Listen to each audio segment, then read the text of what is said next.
Fala galera, tudo bem?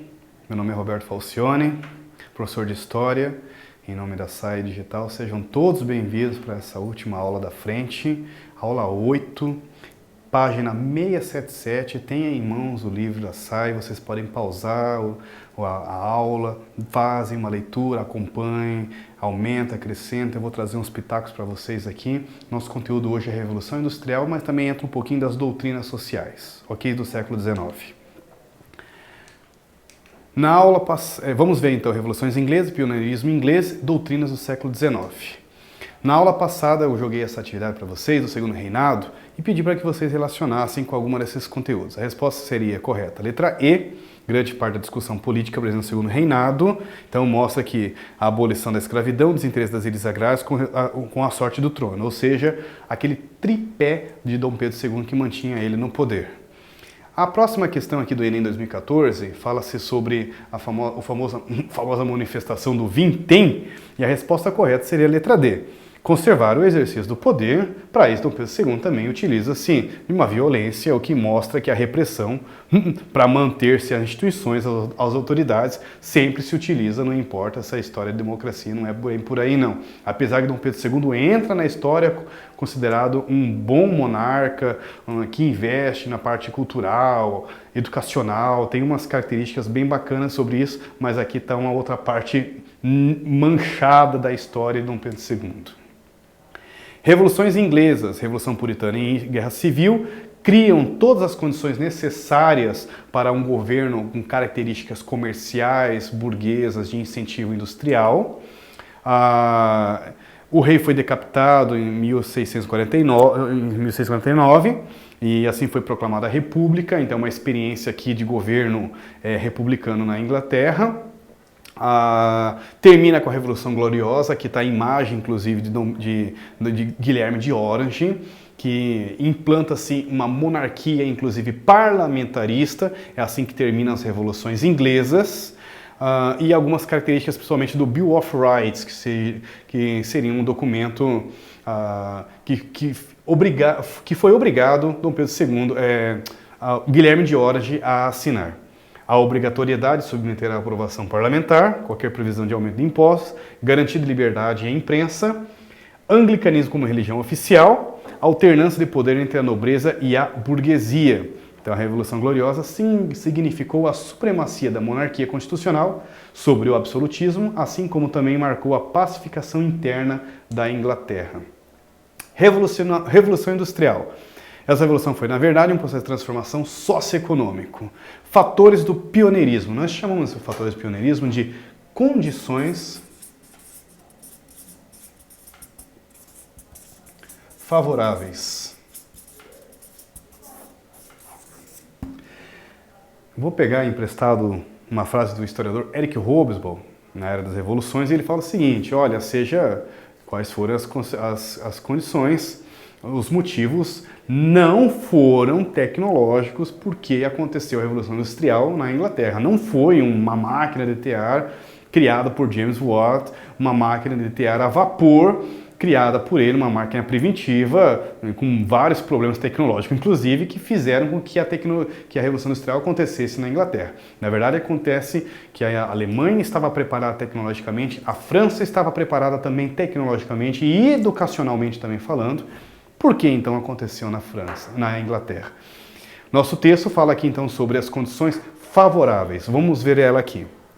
Condições políticas favoráveis, um governo capitalista voltado para o poder da burguesia, capitais disponíveis, acumulações de capitais, mão de obra disponível no êxodo rural, matéria-prima disponível, carvão, ferro, lã e algodão, existência de mercados consumidores, marinha inglesa, tinha penetração no mercado mundial, mais uma situação, uma condição favorável, questão geográfica. A Inglaterra é uma ínsula, está totalmente voltada para o mar, e isso, junto com a sua frota naval marítima, seu poderio marítimo facilita para a venda, do comércio, do transporte marítimo, isso favorece também. Condições geográficas. Próxima aula aqui, Revolução Industrial, as principais características. Primeiro momento, então, 1760 a 1860, acontece na Inglaterra, depois na França e na Bélgica. A principal energia é o carvão, A máquina é a vapor, do James Watt, a principal matéria-prima é o ferro, as principais indústrias se desenvolvem o têxtil, metalurgia e o transporte, desenvolve-se uma economia liberal, de livre concorrência, as condições de vida do trabalhador extremamente degradantes, uma classe trabalhadora, bairros de trabalhadores, bairros proletariados em Londres, em condições deploráveis, sem saneamento, um clima de poluição muito grande com essas primeiras fábricas, condições de trabalho de carga horária gigantes, de 14 a 18 horas, baixos salários, exploração de trabalho infantil e feminino, inclusive 70%, alguns historiadores falam em 70% da mão de obra utilizada na Revolução Industrial eram feminina e infantil, e inexistência de leis trabalhistas. Nós estamos falando do início da Revolução Industrial. Doutrinas do século XIX. Então, esse panorama pós-Revolução Industrial, começam a surgir pensadores, né, vamos chamar de intelectuais, que começam a falar assim, olha, o liberalismo veio aí, implantou uma política de liberdade econômica, Adam Smith, falando em riqueza das nações e tudo, mas que não estão superando os problemas sociais, pelo contrário, quem é pobre é mais pobre e quem tem a concentração do poder de renda fica mais rico ainda. Para essas superações surgiram as doutrinas sociais. Nós temos então o liberalismo, que defendia então a doutrina da liberdade econômica, ou laissez-faire, laissez-passer, ou a doutrina de Adam Smith, que é a não intervenção do Estado, a mão invisível do Estado. Essa é a doutrina, o liberalismo é uma doutrina, é um pensamento burguês, né, de liberalismo, né, baseado inclusive na influência do iluminismo. Agora, o movimento social, o socialismo, é o socialismo utópico, socialismo científico e o anarquismo. Esse é um movimento que vem como uma resposta contra os problemas que não conseguiam ser, então, superados pelo modelo capitalista que está sendo implantado. Socialismo utópico. Karl Marx critica então esses pensadores que queriam implantar esse modelo por não explicar como se chegar nessa sociedade. Por isso eles são chamados de utópicos. A palavra utopia significa lugar que não existe. Eles pensam numa sociedade igualitária, uma sociedade sem pobreza, sem miséria, mas não explicam como chegar nela. E por isso Marx chamam eles de utópicos. Robert Owen, Fourier e Conde Saint-Simon. Eles até experimentam, eles têm dinheiro, são nobres, um é o conde, inclusive, um outro é capitalista, é um industrial, ele tem dinheiro, ele faz a experiência, mas ele faz uma experiência porque ele tem dinheiro, mas como se chegar nela? Não tem um método. É isso que o Marx chama ele, então, de um socialismo científico, por apresentar um método de como implantar uma sociedade que supere os problemas da desigualdade, da pobreza, da miséria. Para isso ele chama então de socialismo científico. Em 1848, ele e seu parceiro intelectual Friedrich Engels lançam um livro, não é um livro, não começa como livro, mas como um artigo, depois ele se torna um livro, né, chamado Manifesto Comunista. Em 1848 é lançado então o primeiro artiguinho, primeira notinha nos jornais socialistas do século XIX europeu. E nesse livro falava-se os métodos, como se chegar numa sociedade que resolvesse os problemas. Ele fala sobre a luta de classe, ele fala que a sociedade, depois da Revolução Industrial, estava dividida entre proletariados, os trabalhadores e os burgueses, os donos dos meios de produção, que para resolver o problema da desigualdade, os trabalhadores deveriam se unir, tomar o poder do Estado e, depois de tomando o poder do Estado, criar um exército chamado Exército Vermelho, e aos poucos acabando com todos os resquícios do capitalismo através do Estado.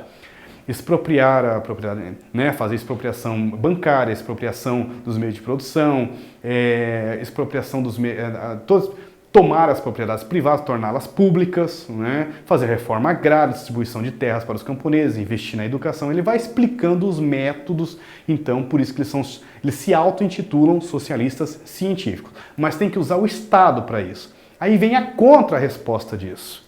Chegaram outros filósofos, né? Por exemplo, Bakunin e Proudhon, e falaram o seguinte: olha, Marx, você tem ótimas intenções, mas não é dominando o Estado que você vai conseguir superar essa sociedade desigual. Aí o Marx chega e diz o seguinte: mas como? Como que eu faço então? Como que vocês dizem isso? Porque o problema para os anarquistas é toda forma de poder. É o poder que corrompe o homem. Para os anarquistas, você tem que acabar com toda forma de poder. E para Marx, não era acabar com o poder, era usar o poder para acabar o mal, que o mal para ele era a propriedade privada. E aí está a grande diferença com os anarquistas. Os anarquistas, é negação, arquia é poder, então é negar toda forma de poder. Os anarquistas eram contra todas as formas de poder. Eram contra o Estado, tinha que destruir o Estado, era contra as leis, era contra as religiões, era contra a propriedade, toda forma de poder, é contra todas as formas que circulam de poder. Todas, até uma relação social eles são contra. Uma relação amorosa, o casamento, para eles é uma forma de poder. Então tem que ser acabada também. Eles acreditavam no amor livre. Calma lá, isso aí é com eles. Depois vocês perguntam lá pro Bakunin, pro Proudhon, como que funcionava esse negócio. Não vem pro meu lado, não. Os anarquistas, então, são contra a presença do Estado, enquanto que os socialistas científicos, que acreditavam, os comunistas, acreditavam que para se superar os problemas da sociedade, somente através do Estado. Então, o principal ponto deles está, um na ausência, o outro na participação do Estado. Duas atividades para vocês, meninos, sobre a Revolução Industrial, principalmente sobre a questão da invenção da máquina do James Watt, que o professor Roberto falou para vocês. A outra aqui, dois jovens revolucionários alemães escreveram: assim o desenvolvimento da grande indústria mina sob os pés da burguesia as bases sobre as quais ela estabeleceu o seu sistema de produção e de apropriação. A burguesia produz, antes de mais nada, seus próprios coveiros. A sua queda e a vitória do proletariado são igualmente inevitáveis. Tá aqui o nome dos meninos, Marx e Engels. Tem uma página do Manifesto Comunista que Marx deixa bem claro. A burguesia não somente criou soldados que lhe darão a morte, como também as armas que empunharão essas armas contra eles. Criou não somente as armas, mas também como soldados que empunharão essas armas contra eles. Para Marx, o grande inimigo é a burguesia. A burguesia vai ser responsável pela Revolução Industrial. Ela vai criar a indústria. Responda aí da sua casa, quem trabalha na indústria? Exato, o proletariado, o operário. Se não tem indústria, não tem operário. Por isso que para Karl Marx e Friedrich Engels, somente um país com alto índice de industrialização formariam trabalhadores, esses trabalhadores se uniriam, iriam ter uma conscientização de classe, segundo ele, e eles iriam depois fazer a Revolução Socialista Científica, a Revolução Comunista. Inclusive, Karl Marx fez uma profecia, veio várias, algumas ele errou, maioria, inclusive essa. Qual país teria o maior índice de industrialização no século XIX para que surgisse um grupo de trabalhadores operários para tomar o poder? A Inglaterra. Mas qual foi o primeiro país que realmente aconteceu a Revolução Comunista? A Revolução Russa em 1917. Assim nós terminamos a nossa aula. Quero agradecer a todos vocês, desejar bons estudos. Momento eu sei que é de grande desafio para todos nós da humanidade, todo o planeta, um momento de pandemia, que nos desafia a sermos pessoas melhores, e é nisso que eu tento me agarrar, na fé, como pessoa, como ser humano, que possamos passar por essa como pessoas melhores. E os desafios estão chegando. Daqui a pouco chega o Enem, chega vestibulares, e vai ser a vez de vocês, se Deus quiser. Bom estudo, meninos. Bom trabalho. Em nome da SAI Digital, bons estudos e boas atividades para vocês na casa de vocês. Até a próxima. Valeu!